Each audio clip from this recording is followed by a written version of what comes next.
Which connection are you going to choose between parallel or series when you have two solar panels that are 12 volts 6 amps, two battery that are 12 volts 100 amps, charger controller that can be powered with 12 volts and 24 volts, but inverter that can only be powered with 12 volts? Should we choose parallel or series?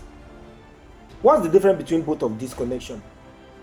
When we connect anything in series add voltage and keep current the same, while parallel keep voltage the same and add current.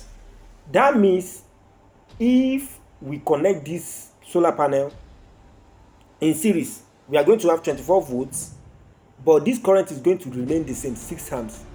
And same thing for the battery, 24 volts, this current is going to remain the same, 100 amps. With 24 volts, our controller is okay with it, but not our inverter. Our inverter can only be powered with 12 volts. But when we connect it in parallel, the voltage is going to remain the same, 12 volts, but our current is going to increase, 12 amps. And same thing for the battery, 12 volts, 200 amps. And it's okay for our inverter. So this connection makes sense when we connect it in parallel. So how are we going to connect our solar and battery in parallel? Let me show you.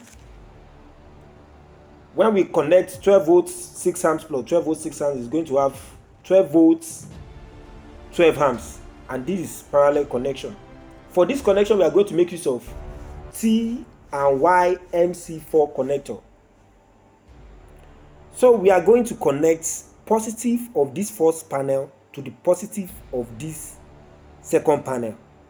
So we are connecting this positive to the connector and the other positive to the connector.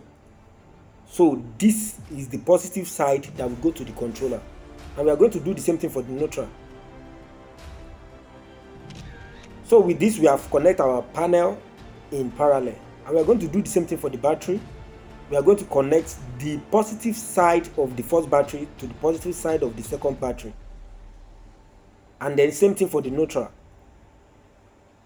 And the output of this is going straight to our inverter. And as you can see, the calculation, 12 amps, 12 volts 100 amps plus 12 volts 100 amps is going to give us 12 volts 200 amps, and this is parallel connection.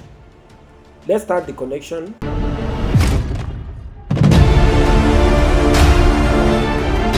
Welcome to Radio Tech Channel.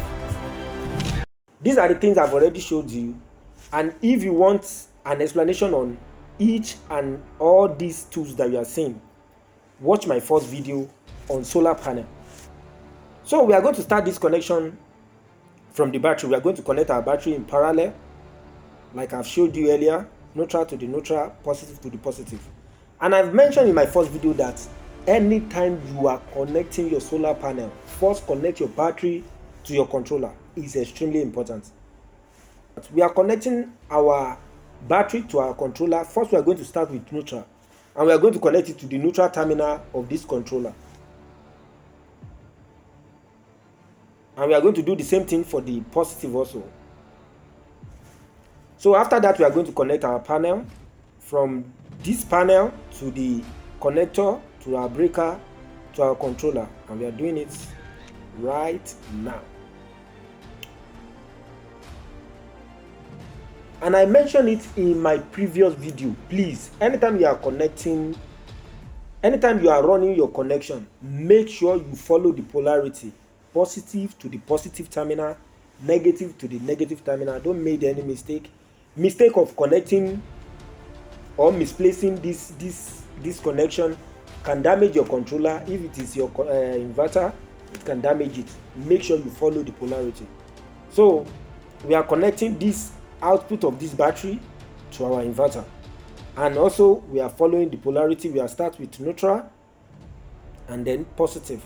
You can see the knob at the back of the battery and at the back of the inverter.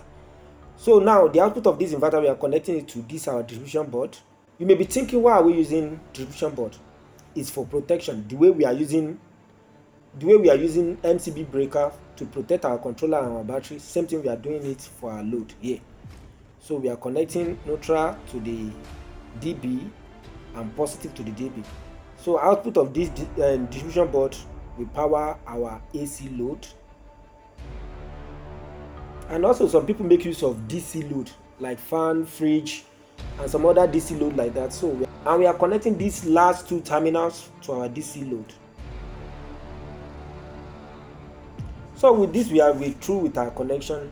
And if your connection is properly done like this, what is going to happen? You are going to have output like this where all your gadgets can be powered.